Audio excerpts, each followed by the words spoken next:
Саламатсыңарбы балдар? Бүгүн биз силер менен 3 класстар үчүн кыргыз тили сабагын өтөбүз. Баарыңар кыргыз тили китебиңерди, дептериңерди, ручкаңарды даярдап, экранга жакыныраак келип отургула. Анда эмесе бүгүн биз силер менен өтө турган сабагыбыздын темасы сүйлөм. Келгиле балдар, сабагыбызга максат коюп алалы. Сабактын максаты сүйлөм деген эмне экенин билесиңер. Уккан текстиңерден сүйлөмдөрдүн санын санап, сөздөн сөз жаратасыңар. Эске тутуу жөндөмдүүлүктөрүңөр өнүгө баштайт. Эми балдар, биз силер менен өтүлгөн теманы кайталап алалы. Коделектин акырага сүйлөгөн сөзү жактыбы? Акыра менен коделек эмне үчүн эки жолго түштү? Кандай ойлойсуңар? Өткөндөгү акыра менен коделек жомогуну эстеп, суроого жооп берип көргүлөчү. Азаматсыңар. Эми балдар, азыркы учурда эмне кылып жатасыңар? Бир сүйлөмдөн айтып көргүлөчү. Демек балдар, силер мага бир ой айттыңар. Эми ушул силер айткан ойдон эреже чыгарып көрөлү. Ар бириң өз алдынча эреже чыгарганга аракет жасагыла. Мен силерге жардам берем.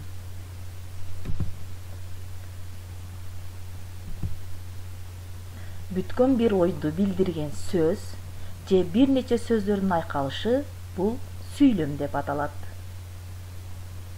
Эрежени дагы бир жолу кайталайм.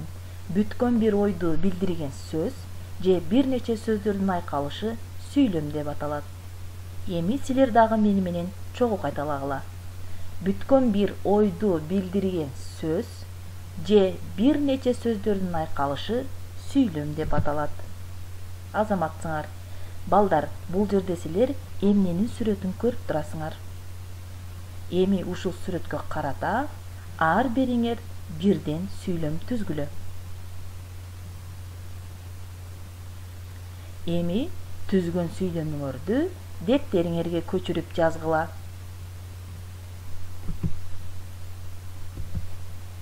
Азаматсыңар. Эми балдар, биз силер менен дагы сүйлөм түзөбүз. Бул сүрөттө эмнени көрүп турабыз?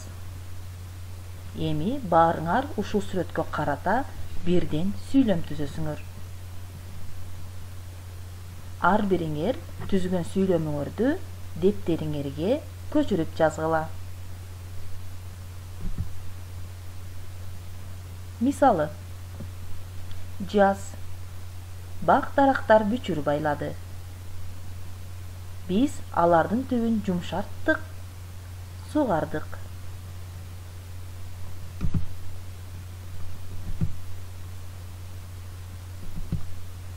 Эми балдар, мен силерге табышмак айтам, а силер болсо бул табышмактын жандырмагын табасыңар. Австралия талаасын саякаттап табасың. Чөнтөгүндө баласын, көргөндө таң каласың. Эки колун көтөрүп, буту менен кет алат. Муну кимдер чече алат? Кана баарыбыз ойлонуп көрүп, ушул табышмактын жандырмагын табалы. Эми балдар, бул жерде табышмакта канча сүйлөм бар экенин санагыла. Сүйлөмдүн аягына эмне коюлат балдар? Чекит коюлат. Таптыңарбы? Табышмакта канча сүйлөм бар? Азаматсыңар. Эми балдар, биз силер менен сөздөн сөз жаратабыз. Акыра деген сөздүн ичинен силер өзүңөр каалагандай 3 сөз жараткыла. Эми ошол 3 сөздөн сүйлөм түзгүлө.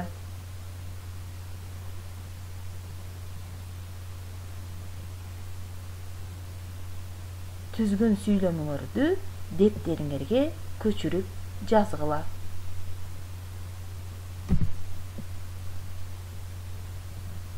Балдар, сүйлөм деп эмнени айтабыз?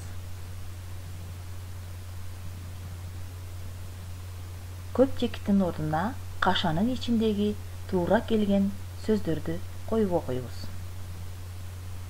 Бир нече сөздөрдүн айкалышы сүйлөм деп аталат. Азаматсыңар.